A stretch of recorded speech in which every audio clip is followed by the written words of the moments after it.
Good afternoon, and welcome to a Zeifmans presentation of Planning Your Legacy, a guide to preserving and growing your wealth. My name is Ronnie Ruttman, and I've been a partner at Zeifmans for over 40 years. That's 40, much of which has been in the area of estate and succession planning. Particularly in uncertain times such as these, the last thing that you want to worry about is the continuity and future of your business legacy, your family succession, or your wealth management plan. As we wrap up Leaving Your Legacy Month at Zeifmans, I'd like to introduce you to my partner, Jonah Bidner, an innovative thinker, well known for his strategic planning expertise. With a strong knowledge base of Canadian and international tax, as well as estate planning, tax minimization strategies, and corporate reorganizations, he works with clients through every step of the journey in the development of unique, tailor-made wealth optimization solutions. People, I give you Jonah. Thanks so much, Ronnie. Great to be on this call with everyone, this presentation. Those were some nice words from Ronnie. He doesn't usually give me such nice words, so it's nice to know what he really thinks, right? So I'm going to get started on this presentation. Firstly, I'd like to just say, feel free to ask questions throughout the presentations. You'll be able to enter your questions, and then at the end, we're going to have a question and answer period where we'll go through the various questions you've asked throughout. And with that, we're going to get started. So we'll jump right into kind of an overview of what we're going to talk about. And just before I kind of break into all of that, just to touch on kind of where my focus is. So I'm a partner here at Zeifmans, and I have a kind of concentration of focus on tax and estate planning and a heavy emphasis on tax minimization strategies. So it goes hand in hand with a lot of the stuff we're going to be talking about. And specifically, we're going to go through, various succession planning issues, charitable giving strategies, which, myself and Ronnie, we have we do quite a bit of. You're able to give a significant amount, especially if you structure your affairs properly. Then we'll touch on tax minimization. We'll touch on wealth management. Then we'll speak about trust, which is an area where there's a lot of changes happening from a tax point of view, but they can still make a lot of sense and provide for a lot of opportunities. We'll then touch on wills, which are increasingly, well, they've always been, but they increasingly on the radar and are very important. We'll jump into inheritance and cross-border, which, again, just a lot of complexity surrounding cross-border. So, at Zeifmans, we have a full dedicated group that just focuses on U.S. tax, which gives us a significant advantage. We'll jump on family governance, and then we'll lastly talk about insurance, which we're huge fans of. It just has a number of unique tax and estate benefits that really are protected, and we'll get more into that, but just a great area. So we'll get started.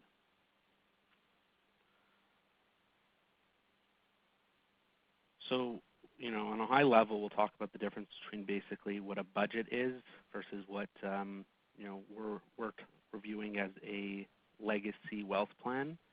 A budget is a lot more about containing costs and really about, maybe forecasting out what you're going to be, what expenses you're going to be incurring, whereas a legacy wealth plan is really more detailed, and it delves into a lot about what you're going to be doing with your wealth.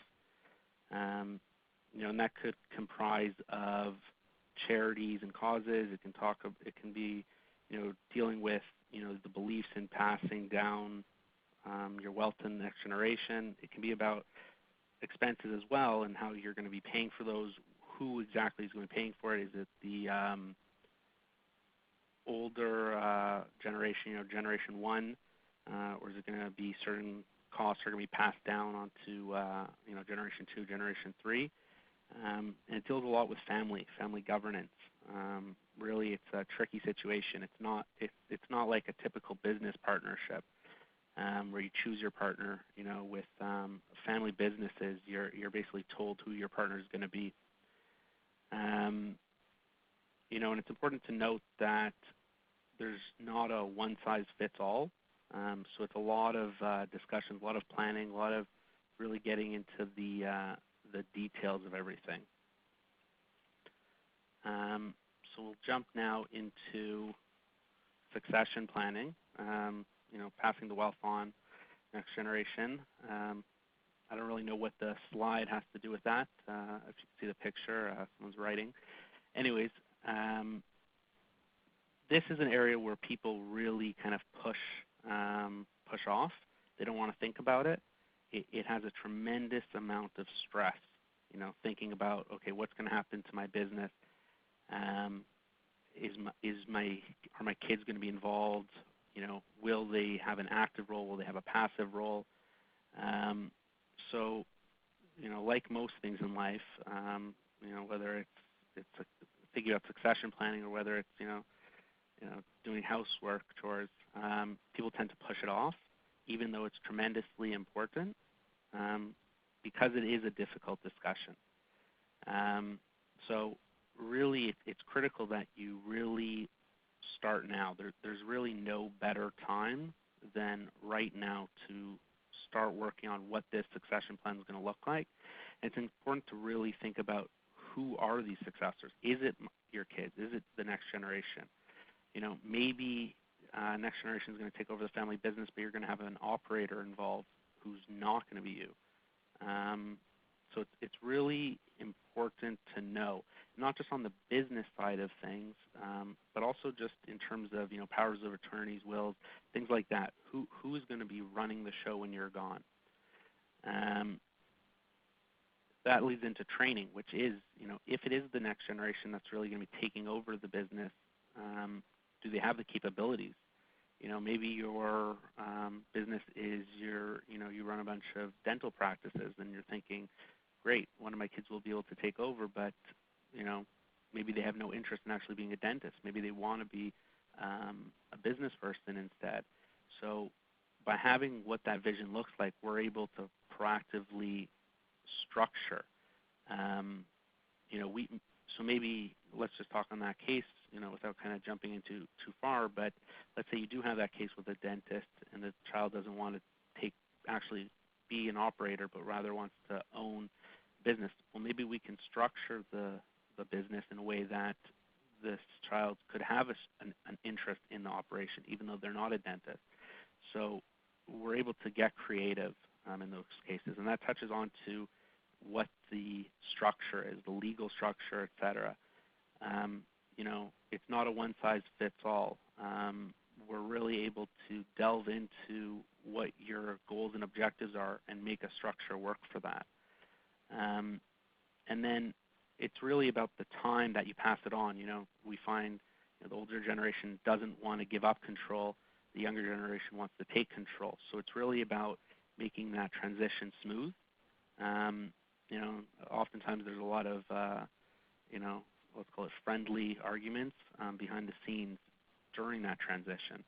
So, here at Zeifmans, one of the great things is we have that expertise. So we're able to actually get involved and kind of act as a sounding board for those discussions. And it's important to really review this frequently. Life changes. I don't think anyone saw, the current circumstances, this, COVID-19 coming. Things happen, things change, and it's important that everything's up to date, because it could be that the plan you had 5 years ago isn't the plan you have today. So it's important to document all of that. So we're going to jump into a topic that is extremely beneficial on a community level, but also can be extremely useful and beneficial on a tax point of view. That's charitable giving, right? So, you think about charitable giving, you think you're going to give $1 to charity, through tax incentives and current tax plans. At the onset, giving $1, if you're in the top bracket in Ontario, it's roughly equal to about 50 cents back in your pocket. So you're able to give $1 and it only costs you 50 cents. We're able, for the right client, to structure more aggressive, more let's call it lucrative planning opportunities where we're able to significantly reduce that cost of giving. If charitable giving is something that is close to you and something that does interest you, I urge you to reach out to your Zeifmans advisor, because we can definitely come up with an ideal strategy for you. So let's talk about kind of how the giving approach is. So in Canada, you can pretty much give a donation a few different ways. You can do a direct donation, straight to the charity. So think, you go to Sick Kids and you write a check, and now Sick Kids has it. Another alternative, which is increasingly popular, is about giving a structured gift. So that's more, something that this is more of a long-term situation. So that could be something where you create your own charitable foundation, and that could be done by way of what's known as a private foundation or a public foundation. Or you could be using a donor-advised fund at a community organization. So that could be something, Toronto Foundation or UJA, which has a entire department dedicated to this, and really you cut that check to them, and now they have the funds, and then at a later date you can tell them where to disperse those funds to. There's a lot of discussion between what makes more sense for someone, whether it be a private foundation or a donor-advised fund. The discussion really surrounds mostly around cost, privacy, and administrative work. The costs are generally seen as lower in a donor-advised fund than a private foundation,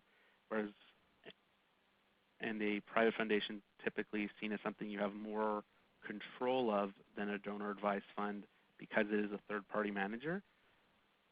At Zeifmans, we have a tremendous number of private foundations that we're able to work with for the right number, it doesn't make sense if you're giving $5,000, $10,000 to charity, but if you're giving a more significant amount, a private foundation is a tremendous resource that allows you to make a donation today, retain control of your funds, and disperse it as you want.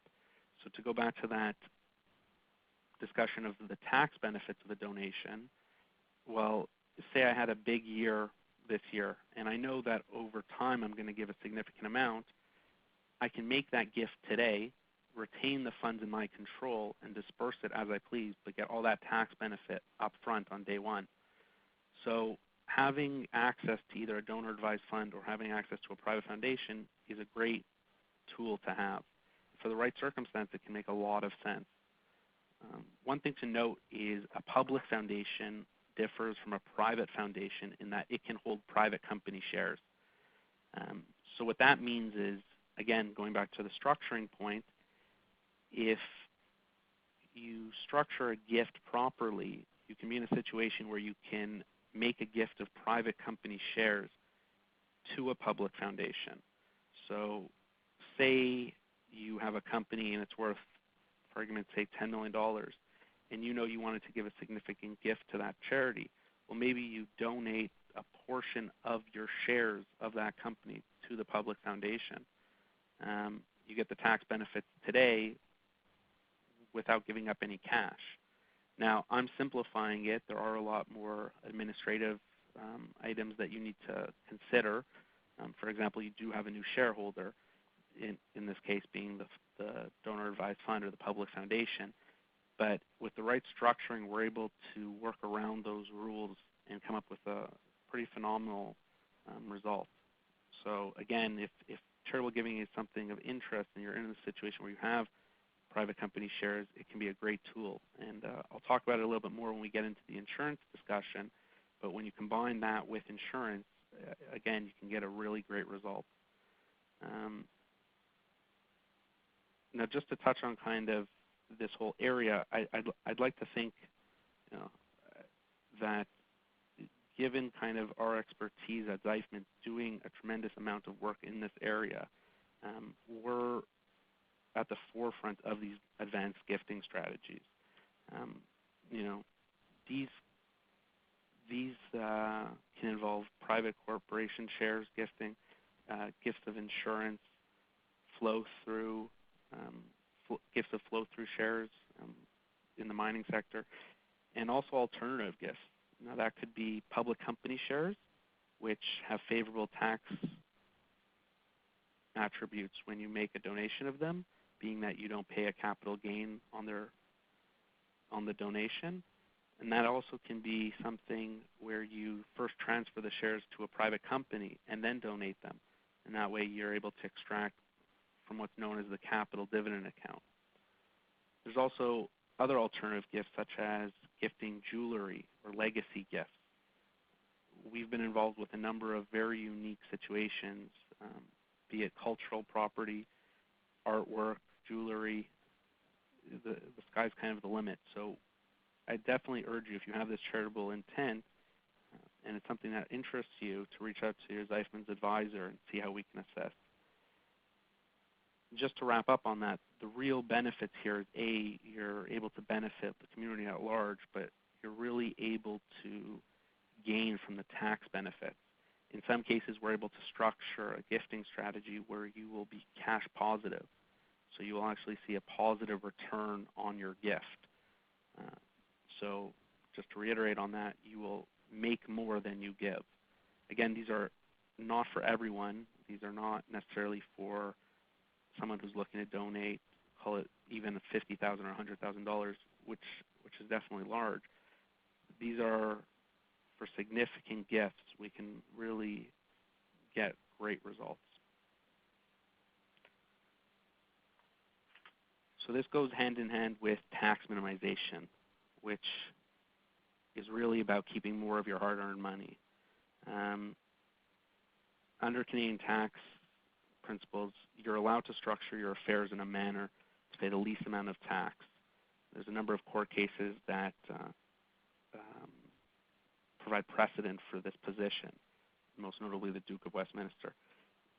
This is a right that we're able to structure our affairs. While it doesn't always seem that the government is so willing to go along with that proposition, we are able to do it, and courts have generally upheld that right.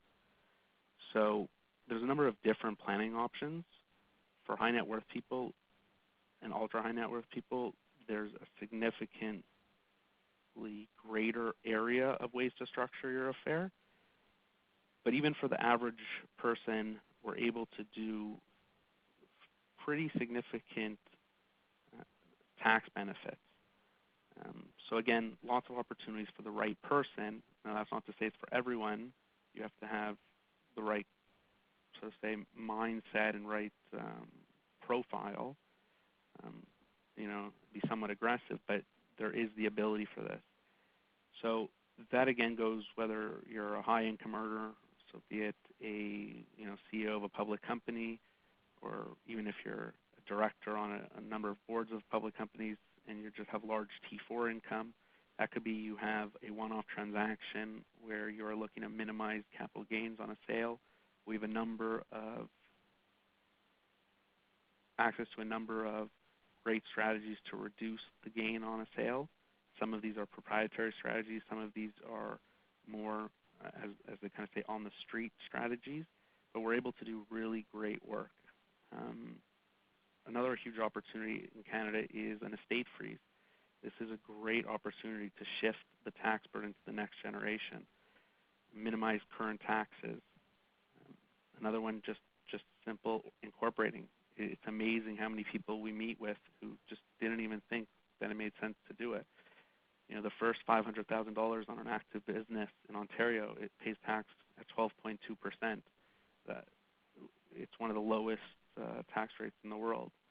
You know, it's not yet, you know, a Barbados 3.5%, but it's definitely close. Sometimes it's not even about necessarily minimizing tax, but really delaying tax. So that could be a deferral strategy where you're trying to gain time before having to pay, and you're able to benefit from the time value of money. Now, there's also income splitting opportunities. So a lot of the income splitting opportunities that were previously around were basically put to an end by, I think it was last year or the year before, under the Trudeau-Morneau changes, which are known as TOSI, tax on split income, which significantly curtailed the ability to income split with family members. But income splitting still remains. There's a lot of opportunities. Again, for the right structure, right person, you can still income split. On another note, and we'll talk about it more with trusts, the ability to do prescribed rate loans is still around and provides for an amazing opportunity to income split.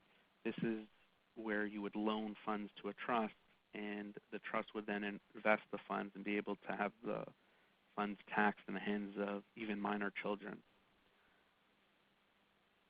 There's also the age-old question of dividend versus salaries. So in Ontario, top rate on salaries 53.5%. You're around a 40 to 47% rate on dividends. There's other approaches right now that are available, significant savings. Now, those can be things such as what's known as capital gain stripping, so shifting away from a dividend to extracting funds at capital gains rates, which in Ontario, top rate right now is about 27%. So you're half the rate of the salary. So there's a big push right now for extracting funds at that rate. Now, there's a lot of talk that that's going to be shut down or changed either by way of legislative change or by change to the capital gains inclusion rate. So while that's still available, it's a great opportunity. There's also other alternative strategies using insurance and other means to extract funds. Again, those are not for everyone. You have to have the kind of the risk appetite for them, but again, they can have really great results. We'll then touch on wealth management. This is kind of an area that we have had a lot of background with, and recently we got significantly more involved with it, and that's with the creation of a division, Zeifmans, called Tower Street Wealth, which is a business that basically has access to a number of investment firms and opportunities. So we've basically gone out, met with a number of managers, met with a number of alternative investment managers and advisors, and done the homework for you, figuring out who has the best opportunities. So we're able to make a recommendation or referral for you to these managers. This is predominantly in the high net worth and ultra high net worth space, but it's a great opportunity to see what other asset managers or other investors have out there. Tower Street Wealth is also focusing in sophisticated tax strategies. So to go back to the tax minimization opportunities that we were talking about before, and those proprietary strategies, Tower Street Wealth focuses on that area. Again, not plain vanilla strategies, but really sophisticated wealth optimization strategies, and that are about increasing the after cash availability for our clients. If you have any questions on that, feel free to reach out. Happy to kind of discuss that with you in more detail. Just on one last note on that for Tower Street Wealth, it also can act as a review platform for your current strategies. So we can do bottom-up analysis on your current returns, your current portfolio, and we can review the performance of current managers out there.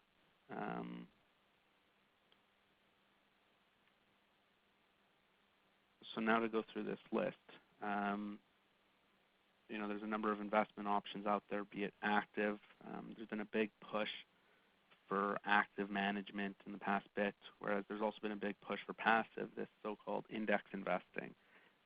As we saw with index investing, if you were in the market, in March, everyone was down. So it didn't really matter whether you were active or passive. But it's now this recovery where we're seeing the difference.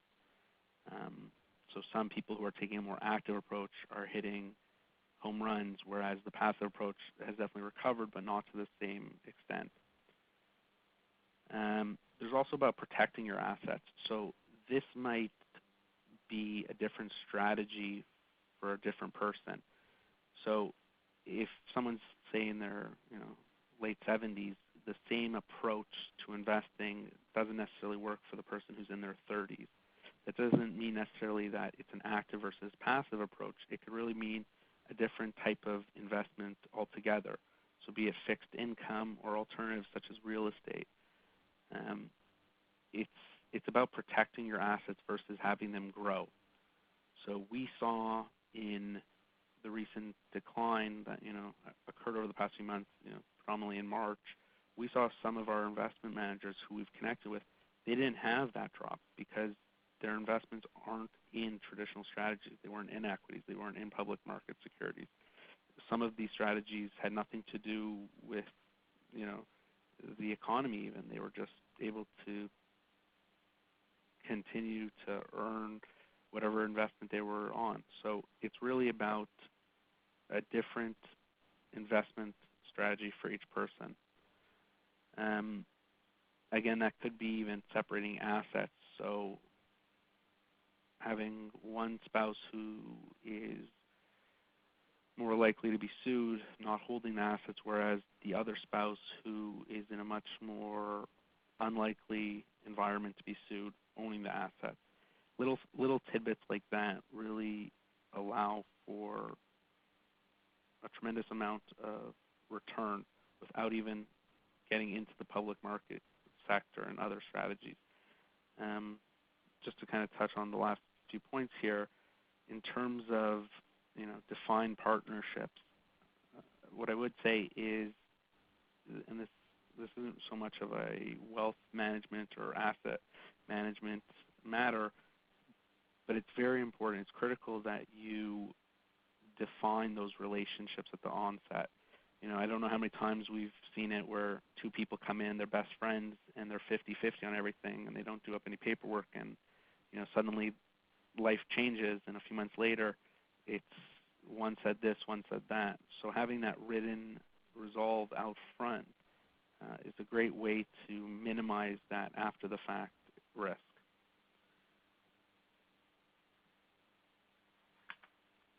So I mentioned trust briefly before. On a legal aspect, a trust is a relationship, legally speaking, where you have a settlor, a trustee, and then a beneficiary. And there's basically three certainties of a trust. It's really not an entity that's incorporated. It's incorporated just by pretty much legal documents just creating this relationship. And it's an amazing and valuable tool that provides a tremendous amount of flexibility. When TOSI came out a couple of years ago, that tax on split income, there's a lot of talk about if trust still made sense.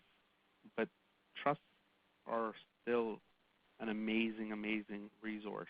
And it might not be that it has the same income splitting opportunities as before, but you're able to essentially have flexibility, which, when you're dealing with tax and different plans like that, it's an amazing resource to have. There are a few limitations regarding trust, that the main one being the 21-year rule, which deals with a deemed disposition of assets on that date. So it's something to be mindful of, especially with older trusts, and proper planning put in place beforehand. It's also important to note in 2021 there's going to be a number of changes going on with trusts, specifically disclosure rules. So with older trusts, it might make sense to actually get rid of them to minimize exposure on that and minimize your disclosure requirements. Again, that's something you should reach out to your Zeifmans advisor to speak about. The last thing on trust is really the prescribed rate loan planning. which again, just an absolute amazing strategy. It allows you to essentially transfer personal funds over to a trust. You lend them over at approximately at the prescribed rate, which is currently 2%, set to go down to 1% in the beginning of July, and then the trust is able to invest those assets and earn a significant return.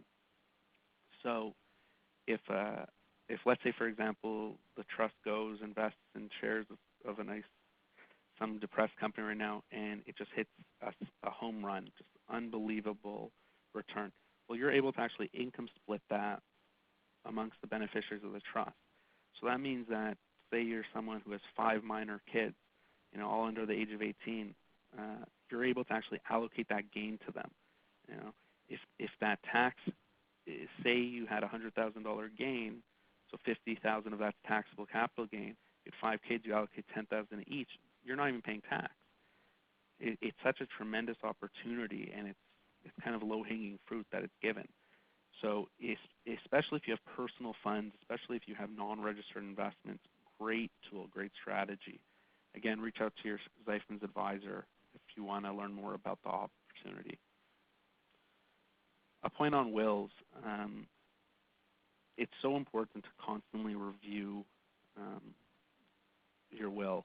It's something that, again, at the beginning I mentioned, people just don't want to kind of focus on, business succession planning, death, and wills go right hand in hand with that. It's something that has such an impact on how your estate is distributed, the tax consequences, and it's something that needs to be focused on. If you don't have one, honestly, just go ahead and get one. If you need a referral, we're happy to recommend a lawyer who can do a will real quick. It doesn't have to be perfect. The point is that you have one. For example, say you're a married couple and you don't have a will. Well, if one of you passes away, rather than your estate automatically transferring over to your spouse without any tax consequences, it'll pass under Ontario law. And that means a certain portion will go to your spouse, but a certain portion will also go to the next generation, to your kids. So immediately there's a taxable event. You don't get access to that spousal rollover that you otherwise would, all because you didn't have the will in place. So again, really important just to have something down. And once you have that, it's important to constantly be reviewing that. Now, I know it's not something that's so exciting, so most people put it off, but really it's something to make sure that is on the forefront of your mind. One other point on wills, in Ontario there's probate tax that applies. It's the act of administering your will. So there's the ability to have dual wills when you have private company shares. And in that sense, you're able to have one will excluded from the probate planning process, which can result in significant tax savings. There was a case a little while ago called Milne, which threw the entire dual wills concept into kind of into a flurry. In the tax world, it was a big talk. I don't know how many people are so excited about that, but it was definitely something big. And what happened is subsequently we got comfort at the court level that the Milne decision doesn't hold. So again, dual wills is alive and well. If you have private company shares and you're interested in avoiding that probate tax, it's something to be looking into.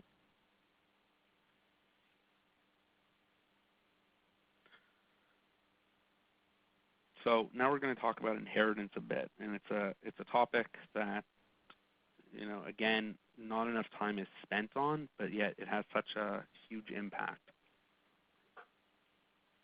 So there's a few different ways to give an inheritance. Usually what we see is the inheritance being given at certain stages. So say Generation 1 is going to be leaving to Generation 2 and Generation 3 their wealth. Usually there will be certain restrictions put in place for Generation 3. That could be certain time limitations. So maybe, you receive a third at 25, a third at 30 years old, and another third at 35 years old. Or it could be on certain lifestyles. So, 10% is given or X amount of dollars is given at marriage. You don't usually see X amount taken away at divorce. So that's not really a concern. That was a bad joke. There's also a discussion around what kind of gift you're giving, be it private company shares or be it actual cash liquidated. So again, these are all things that you want to talk about with your advisor and make sure that you have the right plan set out. There's also a big push recently that we're seeing, which is this inheritance during a lifetime, which is rather than giving it, once you passed on, you actually are giving them the cash now and watching them kind of enjoy the cash, hopefully not wasting the cash. So there's a lot of, things to discuss surrounding inheritance. And again, it's an area that really doesn't get the attention it should. One last point on giving inheritances, which is surrounding uneven splits. This is an area where we've seen a lot of issues surrounding, in some cases litigation. When the split is uneven, and you see this particularly with real estate, so the idea is you would give, you had 3 kids and you're going to give each, just so happened you had 3 buildings and you're going to give 1 building to each of the 3 kids, and it turns out that one of the buildings was worth significantly more than the other 2. It's an area that is often just causes a tremendous amount of litigation, tremendous amount of unnecessary advisor fees. It's an area of high risk. So again, it's something that to speak with your Zeifmans advisor about on how to mitigate that exposure. With regards to cross-border, so this is an area, we could have a whole presentation on itself. It's predominantly just important to know that it is a complicated area, but it's an area where, us at Zeifmans have a lot of expertise. We have a full U.S. tax group here in-house, which all they do is focus on U.S. tax matters. So we're definitely at the forefront of this. I would say we're probably one of the top firms who have this offering, especially I think we're the only in the mid-sized market. It's something that so much time has to be spent on it, so much time has to be considered. You come up with a plan in Canada and then only to find out that, the dad was actually, born in the U.S. and boom, the whole plan needs to be completely reworked. So it's extremely complex. It's basically working through a minefield, but it can be done as long as the facts are all laid out and the planning is put in place. There's also outbound planning, which is investing outward, be it in buying a Florida condo or buying a business in the U.S. So just in terms of buying the Florida condo, for a while people were buying them personally held. That created estate tax issues in the U.S., so people moved to using a trust structure. In the past few years, there's actually been now a push to be using a partnership structure. So again, these are complex matters that a lot of thought has to be put into in how to minimize tax on both sides of the border, but also minimize administrative burdens. So again, if you're facing these issues, again, reach out to your Zeifmans advisor. We really do shine in this area. In terms of family governance, we spoke about it briefly before. Just to mention, it's an important topic. It's one that again doesn't have enough focus on it. It's really important to be upfront about it, all of the discussions and everything like that, because again, these are business partners who you didn't choose, which puts a lot of interesting dynamics in place. So again, you really want to be upfront about it, but being upfront can be at times tricky and dangerous. at what age do you tell, the next generation that they have, you're worth X and you're going to be leaving them Y? Do you tell them that how much access they're going to have control over?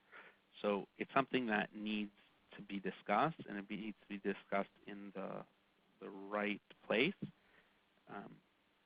At Zeifmans, we're a family-run business. We get it. We have experience with it. So it's important to have an advisor who understands that aspect and can act as a sounding board and be in the middle.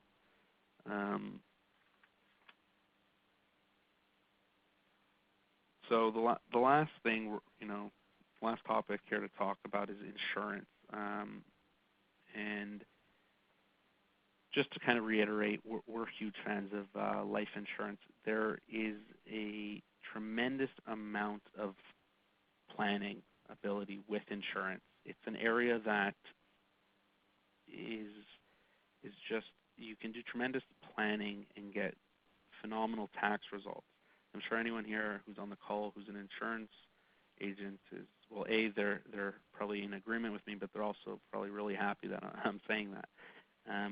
It's something where when you use insurance within the Tax Act, you're able to get results that you could not get with any other type of investment or product. And that's due to the nature of the tax consequences of insurance, predominantly being not taxable growth and then resulting in a non-taxable, hopefully non-taxable payout. So just to kind of touch on it, within life insurance, you typically have term insurance or permanent insurance. Permanent insurance can either be whole life or universal life. And usually you see most of the planning going on with permanent policies. Now, what can be done with that is, because the Tax Act basically taxes the value of your shares on death. So say you have a private company and the shares are worth, for argument's sake, $10 million.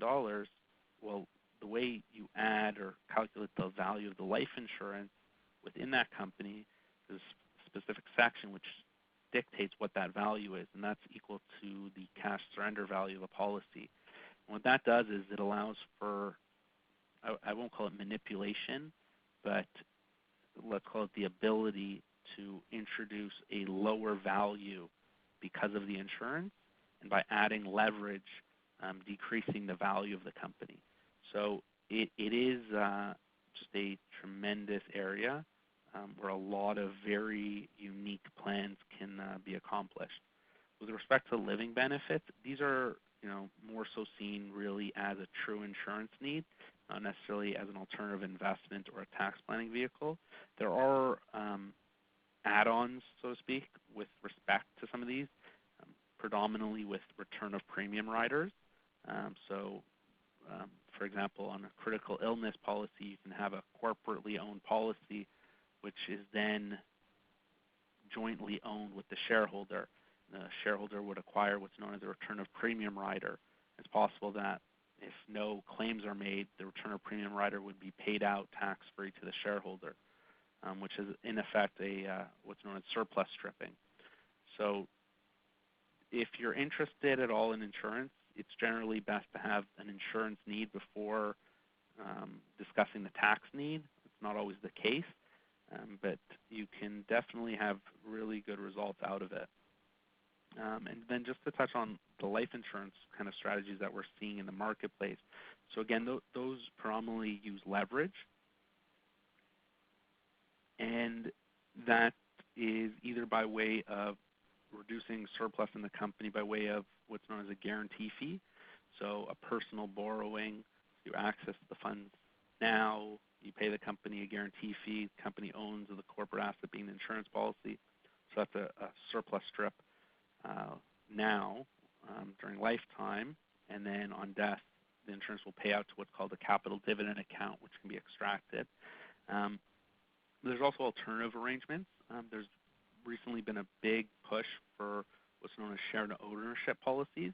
This is where a shareholder acquires a policy jointly with the company, and in effect, you both have obligations and requirements under the policy, but there's an actual shift of value that's able to occur as a result of certain anomalies with the pricing. Again, if this is something that interests you, reach out to your Zeifmans advisor. There are some great and valuable resources and tools that can be done. It's also an area, though, that you really do need someone who understands the space. So we have a lot of expertise in this area, whereas, not every accountant fully appreciates all these nuances, and sometimes you can be walking directly into a trap when you're doing these strategies. So we're going to wrap up now, but basically to summarize, you should not be putting off planning anymore, especially now during COVID, when everyone has more time to think about their own mortality and everyone has more time to really get this type of stuff done. It's a great time to just get it off your list. And just to summarize, really, there's a lot of tax planning opportunities for the right person out there, specifically with the use of insurance. And if you are someone who has a cross-border situation, we are able to help you navigate that minefield. And really, the last point is really, if you don't have a will, it's something so easy just to get one, and really just provide comfort to you and to your family. So with that, we will now wrap up. That wraps up the discussion part of the webinar, and we will now move on to questions.